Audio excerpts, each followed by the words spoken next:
እንደተፈጸመ ታምናላችሁ? ትክክል ናችሁ። እናንተ ኦርቶዶክሶች ናችሁ። ከ700 ዓመት በኋላ የሚሆንን ጉዳይ በእርሱ ቁስል እኛ እንፈወሳለን ነው መባል የነበረበት ወይስ በእርሱ ቁስል እኛ ተፈወስን ነው መባል ያለበት? ቀሚሴ ላይ ዕጣ ይጣጣላሉ ነው ወይስ በቀሚሴ ላይ ዕጣ ተጣጣሉ ነው መባል የነበረበት? እስቲ ነቃ ብላችሁ ስሙ እንደገና።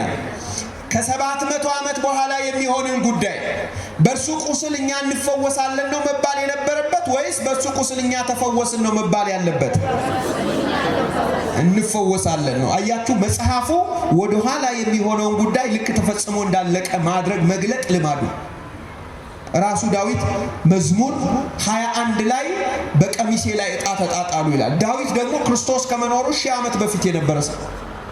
ስለዚህ እኛ በምናውቀው የቋንቋ ሰዋሰዋዊ አገባብ ሕግ መሰረት ዓለም በሚያውቀው በተስማማበት በተግባባበት ጉዳይ በቀሚሴ ላይ ዕጣ ይጣጣላሉ ነው ወይስ በቀሚሴ ላይ ዕጣ ተጣጣሉ ነው መባል የነበረበት? አሜን።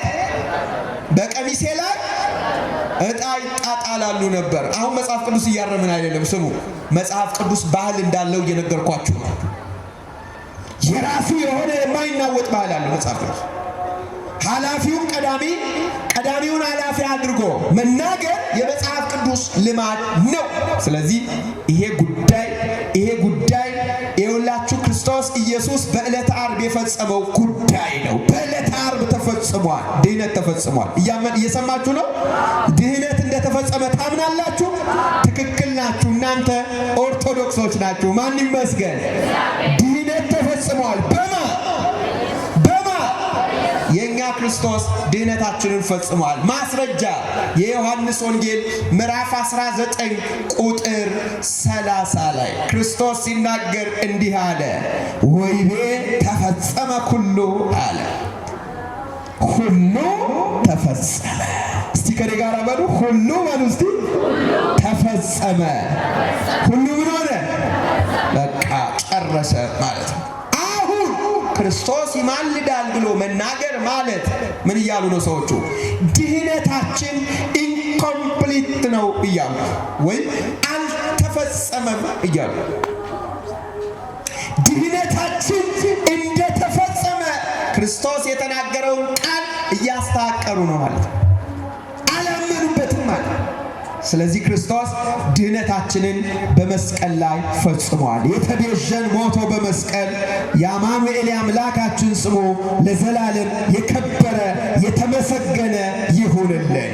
ስለዚህ ኢየሱስ ክርስቶስ አምላካችን በመዋዕለ ሥጋዌው ያደረገውን ጉዳይ በመዋዕለ ሥጋዌው የጸለየውን ጸሎት ወዝ ከፊቱ እስኪወጣ ድረስ ዘዚያነ ሞተ ነሳ ወንቲያሁ ሕይወተ ወሀበነ እንዳለ ይኸውላችሁ የእኛን ሞት ወስዶ የእሱን ሕይወት ሊሰጠን መከራችንን በሙሉ እንደተቀበለ እናምናለን። ከእንግዲህ በኋላ ኢየሱስ ክርስቶስ ይለምናል አንልም። እንዴት?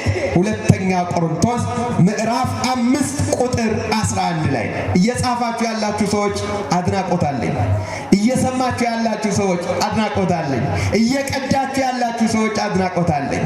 የምታመሳክሩ ነገ ተነገ ወዲያ ማንም መንገድ ኃላፊ አፉን በከፈተ ቁጥር የስህተት ትምህርት እውነተኛ ትምህርት መስሎን እንዳንሰናከል በእግዚአብሔር ቃል እውነት ማስረጃ መስጠት ይገባል።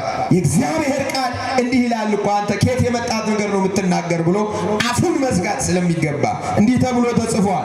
ሁለተኛ ቆሮንቶስ ምዕራፍ 5 ከቁጥር 11 እስከ 16 ወገኖቼ፣ ሁለተኛ ቆሮንቶስ ምዕራፍ 5 ከቁጥር 11 እስከ 16 ክርስቶስ በሥጋ እንደሆነ ያወቅነው እንኳ ቢሆን አሁን ግን እንደዚህ አናውቀውም ይላል። አሁን እንደምን አናውቀው?